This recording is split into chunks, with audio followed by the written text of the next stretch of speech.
இயேசு கிறிஸ்து நாமத்திலே உங்கள் அனைவருக்கும் வாழ்த்துக்கள். இந்த நாளுக்கு உண்டான உயிருள்ள வார்த்தை உபாகம் 28:14. கர்த்தர் உன்னை வாளாக்காமல் தலையாக்குவார். கர்த்தர் உன்னை வாளாக்காமல் தலையாக்குவார். நீங்கள் எக்காரணத்தை கொண்டு நீங்கள் கீழே ஆக போவது கிடையாது. எக்காரணத்தை கொண்டு நீங்கள் வாழ ஆக போகிறது கிடையாது. உங்களை தலையாக்குவார், உங்களை மேலாக்குவார். அதனால் நீங்கள் எந்த காரியத்தை செய்தாலும், எந்த வேலையை பார்த்தாலும் நீங்கள் மேலே தான் போவீங்களை ஒழிஞ்சு நீங்கள் கீழே போக மாட்டீங்க. ஏன்னா அவர் சொல்கிறாரு, உன்னை கீழாக்க மாட்டேன், மேலாக்குவேன், உன்னை வாளாக்க மாட்டேன், உன்னை தலையாக்குவேன். கீழ்னா கீழ்ப்பகுதி, நஷ்டம், துக்கம், துயரம், வேதனை, கஷ்டம். மேல் பகுதினா வானத்தை அண்ணாந்து பார்த்து வளர்ந்துட்டு போகிறது. ஒரு செடி எப்படி வளர்ந்துட்டு போகுது, அதே போல் மேலே வளர்ந்துட்டே போகுது. அதே போல் உங்கள் வாழ்க்கையும் வளரப்போகுது. உங்கள் வாழ்க்கை மேலே போக போகுது.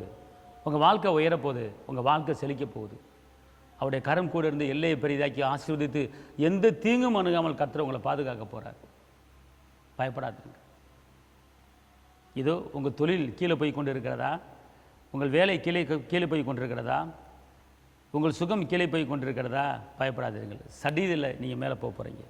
சடிதில் நீங்கள் உயர போகிறீங்க. அவர் கிருபை உங்கள் மேலே கடந்து வந்திருக்கிறார். நினைப்பதுக்கும் வேண்டுவதுக்கும் மேலான காரியங்களை செய்கிற கர்த்தர் உங்களுக்கு மேலான காரியங்களை செய்ய போகிறார். பயப்படாதிருக்கு, பயப்படாதிருக்கு, சோர்ந்து போகாதிருக்கு. உங்களை அவர் கைவிட மாட்டார்.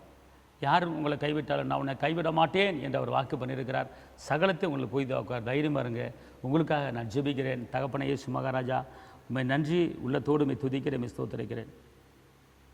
பலவீனத்தில் பலனை கொடுக்கிறவரை, கைவிடாத கண்மலையை, கைவிடாத இரட்சகரை, இரக்கமுள்ளவரை, தயால குணமுள்ளவரை, வெற்றி வேந்தனே, விடுதலை நாயகரே, பெயர் சொல்லி அழைத்தவரே, அனாதி சினைத்தால் சினைத்தவரே, உடைய காரூணித்தால் மூடினவரே, உன் பேரை பெருமைப்படுத்துவேன் என்று சொன்னவரே, இந்த வார்த்தையை கேட்குற ஒவ்வொருவருக்கும் தேவ கிருபை, ஒவ்வொருவருக்கும் தேவ பலன், ஒவ்வொருவருக்கும் தேவ மகிமை கடந்து வரட்டும். ஒவ்வொரு இரத்த கோட்டைகளை மறைத்துக் கொள்ளுங்க, ஆஸ்வதிங்க, பலப்படுத்துங்க. இயேசுவின் நாமத்தில் பிதாவே, ஆமென்.